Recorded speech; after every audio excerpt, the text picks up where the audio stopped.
Well, hello there. I did a little thing that's, sort of like a funny TV channels like to do, which is pose a little brain teaser before the advert break to be resolved afterwards. And I sort of asked you, what happens if you've had top surgery and not bottom surgery and all of a sudden the police need to search you for stuff? Well, that's easy. A woman does the top half and a man does the bottom half. I'm not even making this up. Apparently, this is what Police Scotland say transgender subjects have a right to ask for. Let's speak now to Susan Smith, Director of Women for Scotland. They just don't let it go, do they? It's like you lost. The Supreme Court said a woman's a woman and a man's a man. They have to keep going. Anything, any little concession, any mad little demand. It's like a megalomaniacal sort of obsession for these people, isn't it?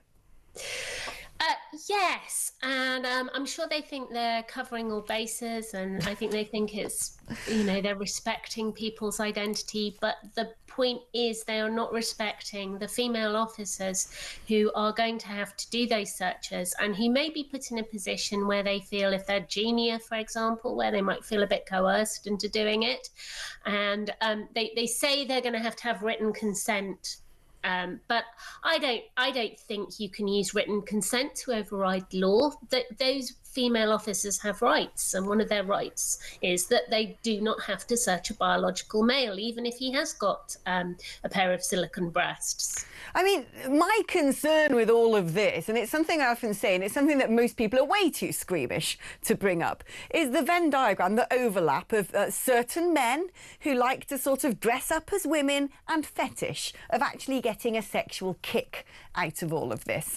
And like you said, if, all of a sudden a man's being searched and like, no, I want a woman to do it, I can just see it now, sort of standing there with their silicone additions and with a big smirk on their face, watching a young female police officer really squirm at having to do that job.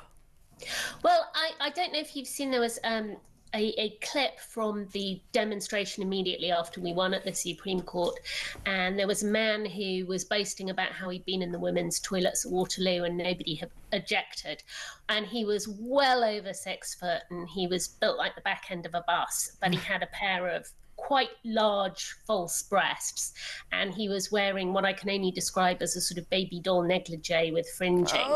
And he said none of the women objected, and I thought all of the women would be terrified. Yeah. So you can easily see somebody like that going, but I have these breasts, and demanding a woman search him. Now, of course, the thing is, it gets worse if they've been arrested, because what if they've been arrested for? They may have been arrested for one thing, and then it transpires later that they've committed other offences, and those offences could be sexual offences.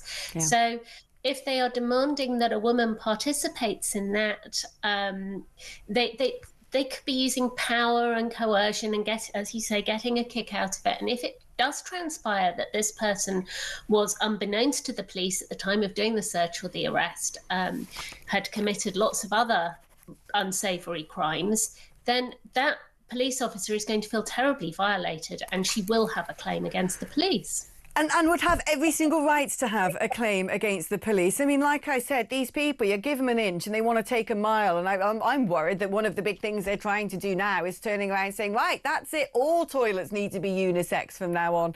They're just manoeuvring all the time. They won't let it go. And I think we need to have an open and honest conversation about the nature of some of these men. Susan Smith, thank you ever so much, Director of Women for Scotland.